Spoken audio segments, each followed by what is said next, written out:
Today I have with me Aleš Doucek. Aleš is the head of hydrogen technologies at the Nuclear Research Institute in Rzeszów near Prague. Aleš, today we often hear about how electrification of our cars, our automobiles and trucks is taking place. What role does hydrogen have in that process? I think hydrogen is very important because it offers really great ranges compared to battery electric vehicles. We can drive in personal car 500 kilometers without any problem, and we can refuel the car in few minutes, which is wonderful compared to battery electric vehicles when we need hours to recharge it. Okay, so just to be clear from the onset, we're not going to use hydrogen in our cars as NASA uses for its rockets. We're not going to burn hydrogen. We're going to use hydrogen using fuel cells. Right. The fuel cell is a really important device because there is a direct conversion of chemical energy stored in hydrogen into electricity. And we can use this electricity to power the car, which brings us quite a high efficiency compared to combustion engines. Okay, so we're using the chemical hydrogen gas to then converting that chemical energy into electrical energy using a fuel cell, which you mentioned can enable quite long distances on one tank of hydrogen. What sort of distances are we talking about for the average car? Oh, we can imagine it's more than 500 kilometers. Which is almost the same we have today in our petrol or diesel cars. I see. So in terms of distances traveled, we can compete with current combustion engine cars working on hydrocarbons. And the fueling times, how long will it take to refuel with hydrogen? It's 3 to 5 minutes, depends on the station. So again, very similar to hydrocarbon times. Right, so and do you envisage a future then where we're going to combine these fuel technologies with batteries, or are they going to be two separate electrification technologies? Of course, there are more segments, and for the segment of small cars, which are usually used in the city, we are perfectly okay with battery electric vehicle. We can charge it in our house during the night, and then the operation is very cheap and it's efficient. But for longer distances, for example, when we need to go for a holiday, battery electric vehicle isn't enough. So this is a segment for hydrogen. Bigger cars or even buses or even trucks. With long distances, we can deploy hydrogen perfectly in this segment, and I think in 10-15 years we will see a mix of both technologies on our roads. So 10-15 years time, we can expect maybe an average family could see perhaps two cars, one smaller car battery powered for local transport, very local transport, and then if you need that a bit longer journey time, if you're going on holiday, if you've got a working appointment somewhere far away, then to use the hydrogen powered fuel cell car. What about costs? Is this going to be very expensive? It's of course it's very hard to say what will be in the future, but at the moment we can see that hydrogen cars are only slightly more expensive than battery electric cars, and from the point of view of expenses for 1 kilometer, we are approximately at 2.5 Czech crowns for 1 kilometer, which is only slightly expensive, more expensive than fossil fuel cars. 2.5 Czech crowns per litre, do you know? Per kilometer. Per kilometer. So that means, of course, then roughly we can travel 100 kilometers and about 10 euros expense. Exactly. That's a very competitive price. So where is the extra cost? Is the extra cost all about the hardware? Am I going to have to pay a surplus or a premium because of the hydrogen fuel cells? Is that the expensive part? Of course, because the technology isn't that mature as it is for combustion engines. So at the moment, for the start, we need more money to invest. And what is the biggest problem? Why the market isn't developed at the moment? It's quite simple answer. We don't have enough refueling station. The infrastructure is not sufficient, so it's very problematic to have enough customers. So it seems to be a classic case. When I say classic, because it's also applicable to batteries, for example, there's an infrastructural problem where we're having over 100 years of the development of modern cars. It's been used to supplying hydrocarbon fuels, and so we have a system where the infrastructure is working on that process. Yeah. I understand there must be naturally some sort of inertia to change. What do we have to do to make that change happen? Do you think will refueling petrol stations begin to realize quickly that they need to diversify into supplying not only hydrocarbons but also hydrogen or maybe even battery packs? I think that refueling station networks already see their possibility to be part of the future hydrogen economy. So they are looking for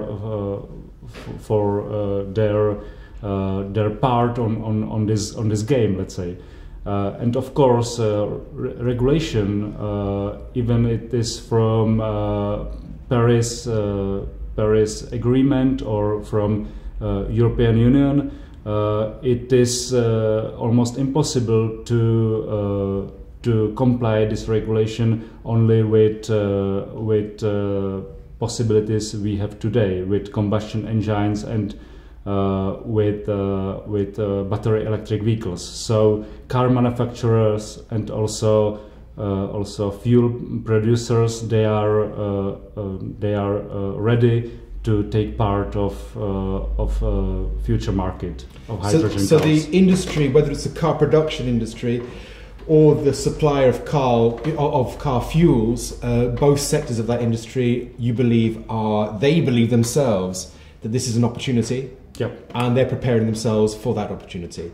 Okay, that's great. I'm going to come back to that in a bit. But first of all, let's just go back a bit to the actual concept of hydrogen as a fuel.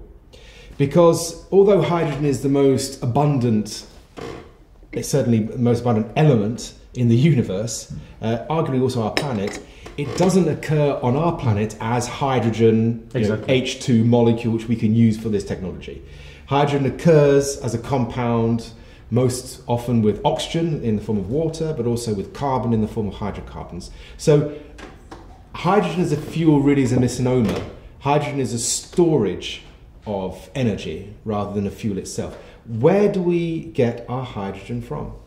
I think it's really crucial what you already said. We have to produce hydrogen in order to use it as a fuel.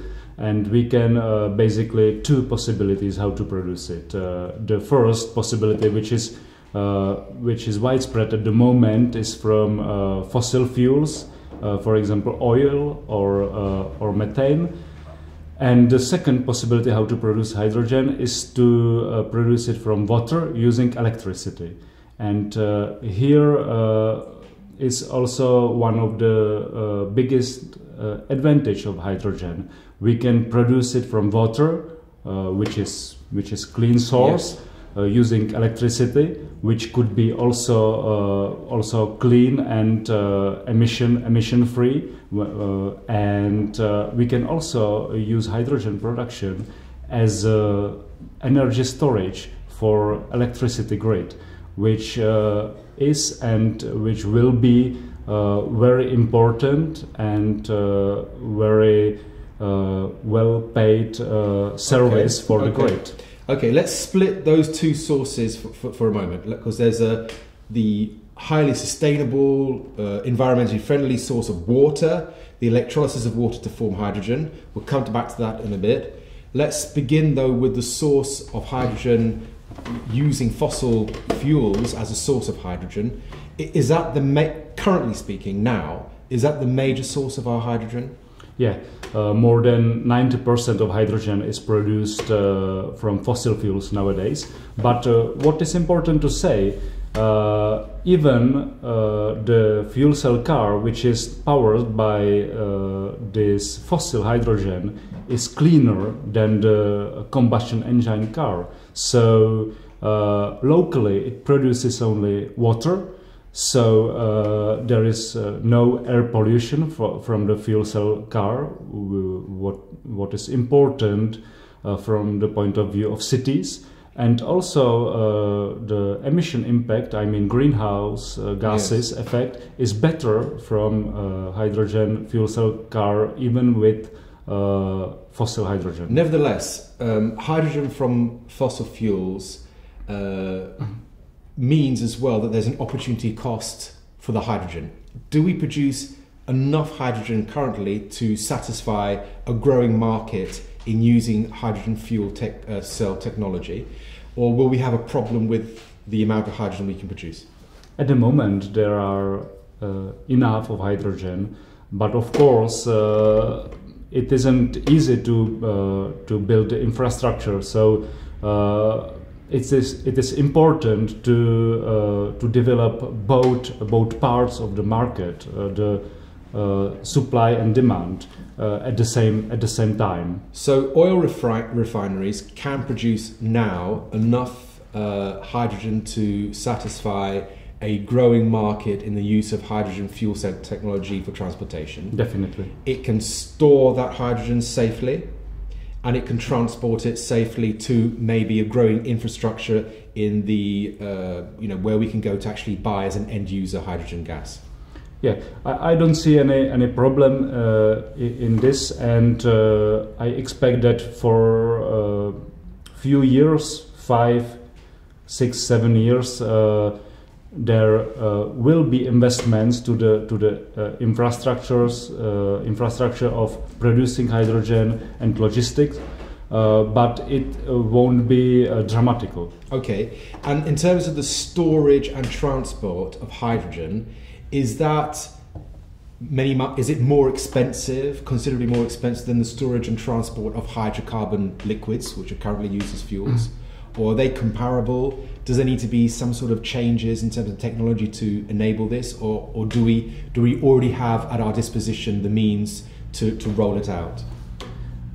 We already have few possibilities how to distribute hydrogen. The first one is as pressurized gas, and the second liquefied hydrogen. Both of them is possible, and both of them has some advantages and disadvantages. Of course, in future, when there will be much more hydrogen needed, we might need another possibilities, which could be, for example, transport of hydrogen by pipes, or on-site hydrogen production on refueling stations. And presumably in that context, the second thing which we mentioned earlier, the production of hydrogen gas from the electrolysis of water, I mean, that has to be, a huge possibility or an opportunity that we really then could do on-site production of hydrogen rather easily. All you would need would be a source of water.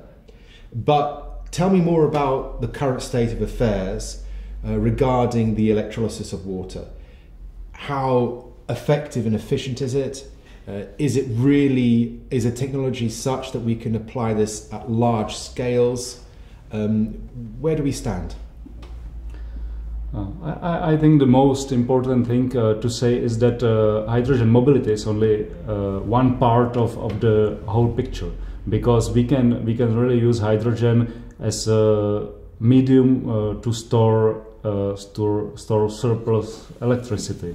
So when we are talking about hydrogen mobility, we use surplus electricity from another sector, which could help us with expenses. Okay, so you've got the electricity grid.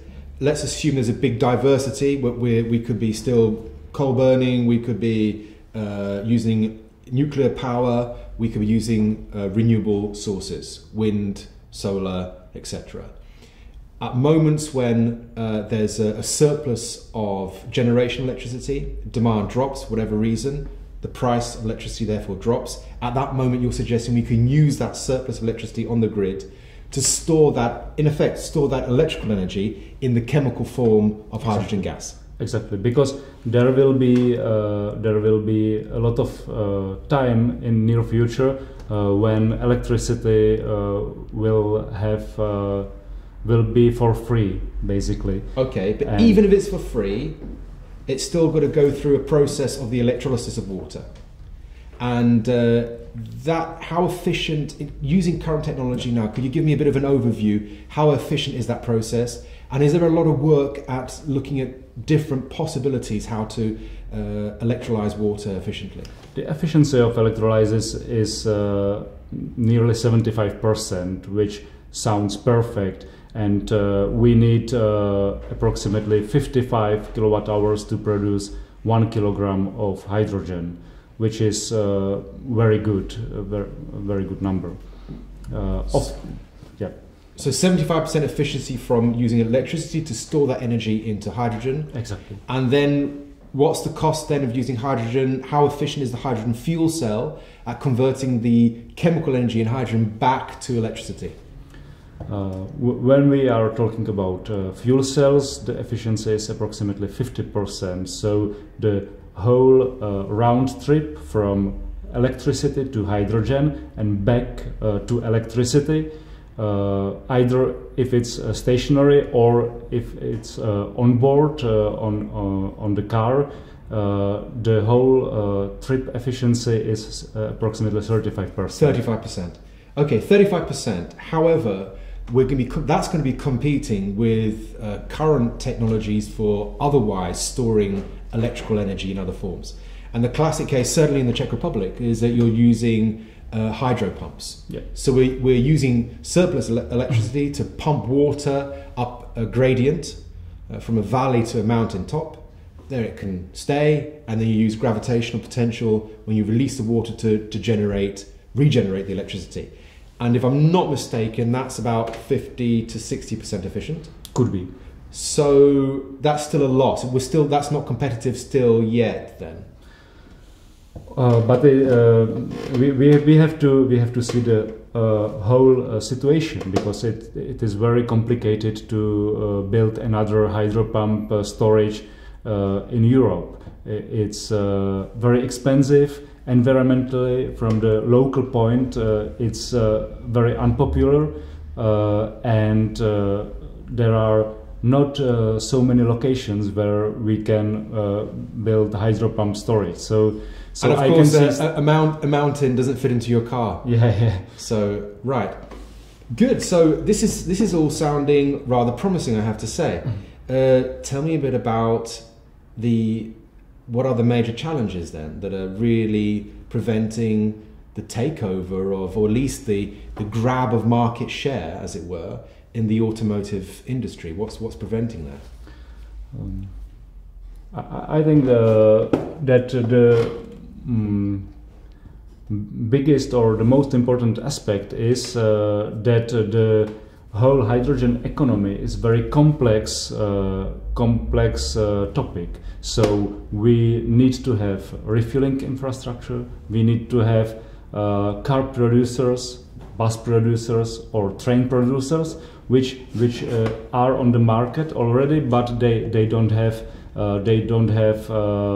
such a big capacities as for conventional cars. Then we need also legislation changes to have hydrogen as a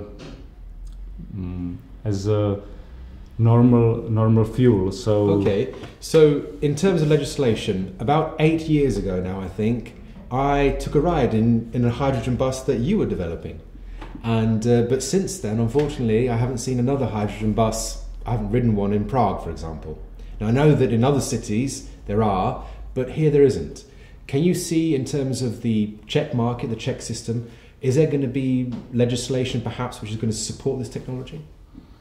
Fortunately, there are now subsidies either for hydrogen refueling stations, which is very important, and also in near future there should be some subsidies for clean mobility, clean public mobility especially.